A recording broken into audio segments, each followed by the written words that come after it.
el Reino Unido es un país muy clasista, y sobre todo Inglaterra específicamente. Yo siempre he sido esa mezcla de fresa y barrio. Sí me hicieron bullying, o sea, Sí. tu papá es jardinero, jaja. O sea, se notan mucho las diferencias. ¿Cuánto tiempo llevas en México?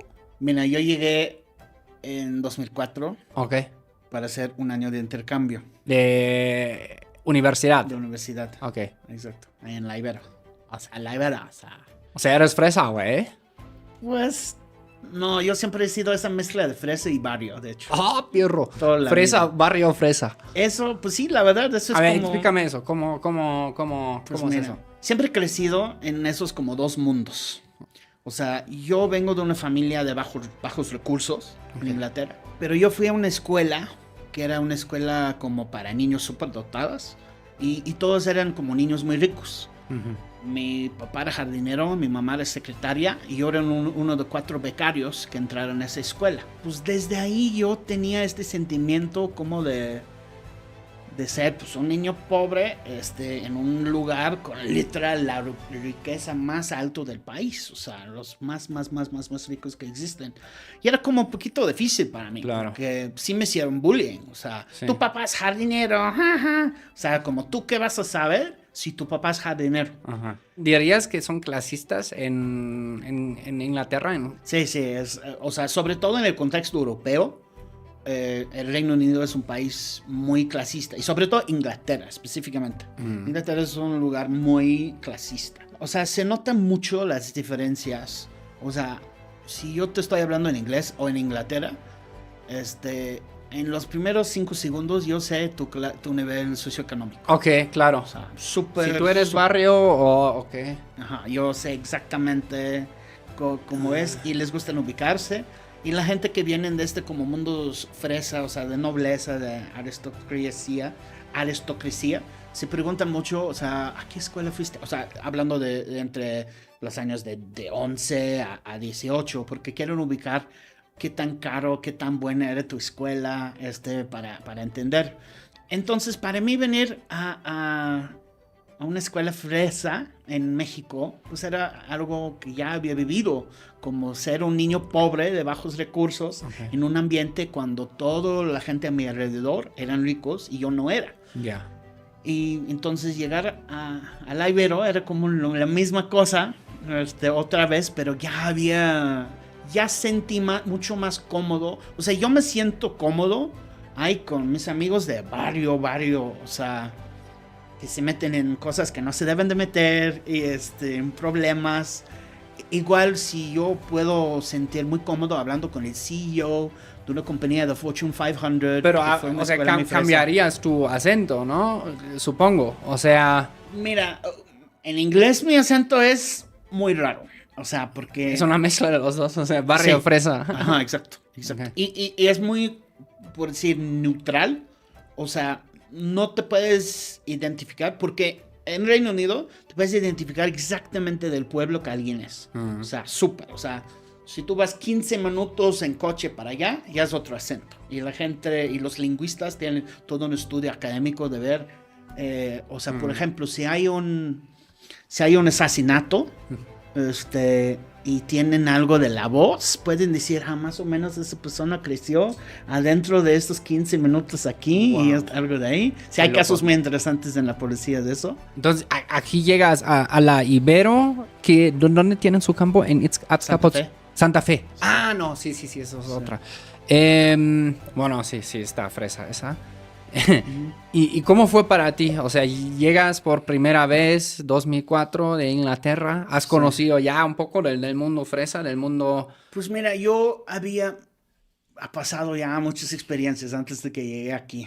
O sea, yo por ejemplo había vivido en Cuba antes de venir. ¿Has vivido en Cuba? Sí. No solo de vacaciones. He vivido en 13 países, he visitado 80 y pico.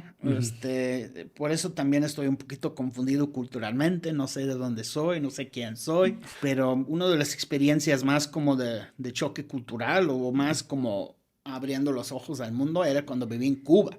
Dije, ay, güey, pues es que ser pobre en Inglaterra, pobre, y ser pobre en Cuba son dos cosas completamente distintas. Sí. Y éramos 8 hombres en un cuarto, ahí en literas. Comemos arroz y frijoles 3 veces al día.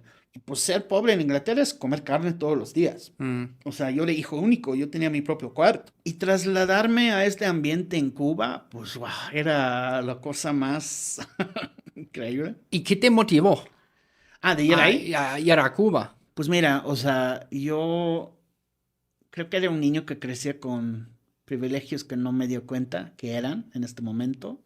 Y era como un naughty boy, era un niño muy travieso. Yo siempre me pintaron de... O sea, aunque fue becario en uno de los mejores 20 escuelas, no lo aproveché para nada. Entonces yo pasaba mi tiempo haciendo chistes en clase, siempre me decían que era como el payaso de la clase. Payaso de clase. Y lo único que yo quería era hacer reír a mis colegas. No me interesaba hacer nada más. Yo a veces también era el payaso de clase, pero medio tiempo. Teníamos otros 2, 3 payasos. Bueno. ¿Y tú eres el jefe payaso? Sí, en el mío no tenía que compartir ese trabajo con nadie. Era puro yo. O sea, ahí en el parent-teacher meeting, o sea, cuando van los papás para hablar cada semestre de la escuela, sí. los profesores siempre se quejaban de mí. Había una profesora específicamente que lloraba porque yo era tan como travieso. Eso es interesante, Vana. Comentan abajo si eso también existe aquí en México. O sea, curioso que lo dices, existe tanto en Inglaterra como en Alemania. Una vez al semestre o cuartimestre a veces citan los papás a la escuela y pues sí, vas hablando con los profesores cómo se está portando tu hijo, tu hija en las clases. Que en mi caso, pues yo era un niño neurodivergente, pero no me habían diagnosticado todavía.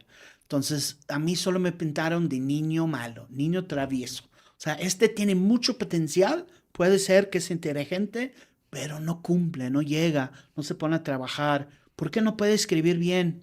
O sea, ¿por qué no puede leer bien si cuando hablamos con él sí tiene mucha inteligencia intelectual? Entonces, pues para mí era parte de mi culpa, parte no mi culpa también, porque, o sea, hoy en día yo creo que los profesores están mucho más encima del tema de neurodivergencia de los alumnos. Así ahora este niño, pues travieso, me echaron de una escuela, me echaron de otro. Terminé, a los 15 años salí de high school.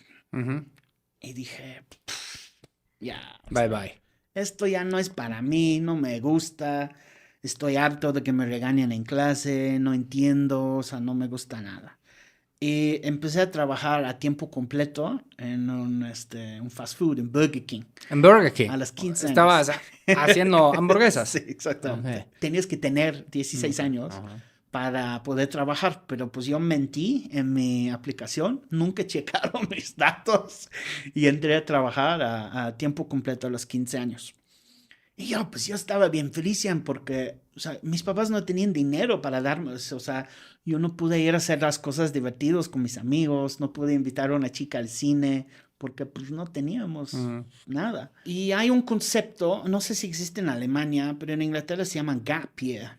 Gap year, sí, muchos lo hacen. O sea, justamente cuando sales de la escuela, ¿no? Y estás a punto de entrar a la universidad o haces tal vez una formación profesional, pero un año y vas a otro país, que puede ser Tailandia, que puede ser México, que puede ser como que tú quieras y que puedas de cierta manera pagar también, ¿no? Pero también la idea es mantener los costos muy bajos.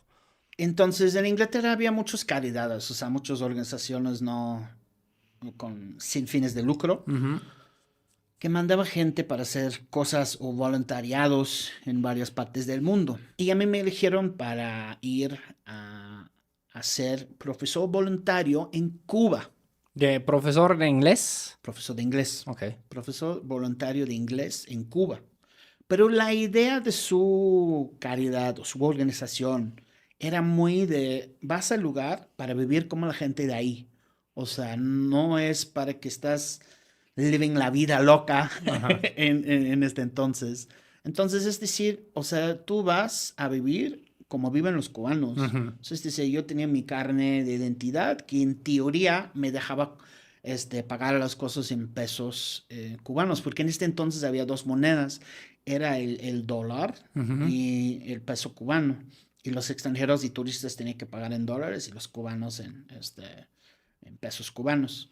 Fue un choque más grande. Nunca he tenido en la vida, ninguno de los 13 países que he vivido, tuve una experiencia de tanto choque como esta, porque era todo lo opuesto de lo que yo he vivido de niño. Ok, ¿podrías especificar como que en Cuba fue el mayor choque cultural para ti? Todo. Todo era muy difícil. O sea, como dicen en Cuba, no es fácil, no es fácil. Vivir en un mundo que era tan diferente del mío. O sea, yo no sabía cómo comportarme en un lugar donde no entendía nada, porque no hablaba español cuando llegué a Cuba. Y ya hablaban tan fuerte, tan No, rápido. sí, es que aparte o sea, casi tu primer contacto con el español en Cuba está cabrón. Esto de vivir en una pobreza creo que era una experiencia muy duro, pero a la vez me ayudó mucho de formarme en la persona que soy hoy. O sea, esas experiencias uno tiene que tener para fortalecer carácter, para ser más fuerte, para salir de tu burbuja y para darte cuenta de lo tanto que tienes. O sea, yo crecí con ese sentimiento de que yo era pobre. Yo sentí con esa injusticia de la vida, de por qué todos mis amigos traían chofer y traían coches bonitos y yo no. O sea, porque cuando yo jugaba cricket en la escuela, todos mis amigos tenían el equipo y los pads suyos y yo tenía que usar los que usaran, o sea, los becarios, básicamente. Y llegué a Cuba, ya me cambió la vida. O sea, realmente yo llegué un niño y salí un hombre. O sea, hay tantos ejemplos que te podría dar. Pero me dio cuenta de muchas cosas. O sea, de que no necesariamente la riqueza material es lo que hace la felicidad. Porque los cubanos eran mucho más felices que los ingleses. Mucho más. O sea, eran alegres, o sea, sonreían, bailaban en la calle. O sea, sí, se quejaron de su situación, sí, que la vida sí era difícil, pero tenía una manera de lidiarlo que yo decía, pues en mi país la gente tienen mucho y no están felices, o sea, van por la vida así, o sea, están viendo, se nota la infelicidad que tienen en su día a día, se quejan de todo. Creo que aprendí en Cuba que no existe en Inglaterra, o sea, en Inglaterra es un país muy individualista. Entonces, aprendí muchas cosas muy interesantes cuando estaba ahí. Éramos 4 hombres ahí en el cuarto de 8 y quejábamos mucho. Ay, está muy difícil, hace demasiado calor. Ay, no extrañas fish and chips, no extrañas curry. Una lata de atún. Sí, no extrañas eso. Y había uno de los 4 en particular que estaba muy homesick, o sea, extrañaba mucho a su casa. Sí.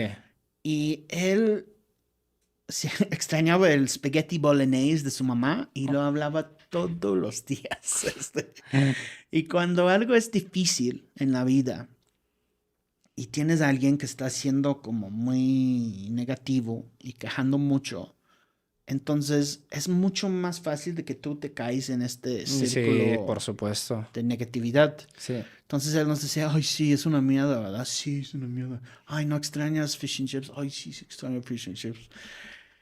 Y después de como 3 meses del año que estuvimos ahí, él se fue, regresaba a Inglaterra. La vida es difícil. O sea, no sé qué estoy logrando aquí. De hecho, creo que empecé a tener como depresión clínica por la primera vez en mi vida en Cuba. No quería salir de la cama, o sea, me levantaba muy tarde, estaba muy como adentro de mí. Ella me dio un consejo que podría decir era el mejor consejo que he tenido en mi vida, que también me ayudó de llegar a donde estoy el día de hoy. Si siempre te rindes cuando algo es difícil, siempre vas a seguir rindiendo cuando la vida es difícil. Y luego me dijo una última cosa que era como a slap in the face. Me dijo, piensa en las oportunidades que tú has tenido en tu vida y ahora piensa en tus alumnos cubanos. ¿Qué hubieran hecho ellos con esas oportunidades? Y dije, ¡wow! he sido un little shit toda mi vida. Yo estaba tan privilegiado sin darme cuenta. Yo fui a una de las mejores escuelas de Inglaterra, me echaron porque no estudié. O sea, yo podría ir, como que venía de una familia de bajos recursos, yo podría ir a una universidad en Inglaterra gratis, sin tener que pagar. En Alemania igual, o sea, bueno, más o menos, pero... Y mis alumnos estudiaban ingeniería por el gusto de estudiar, sabiendo de que cuando terminan van a ganar el mismo que el que limpia, o más o menos el mismo, el que limpia la calle. Y van a ganar menos que cualquier mesero que trabaja en un hotel de turistas. Pero echaban ganas como no podría decir. O sea, de hecho me avergoncé de ver gente que echaran tantas ganas en el estudiar, porque yo nunca fui un niño que estudiaba así.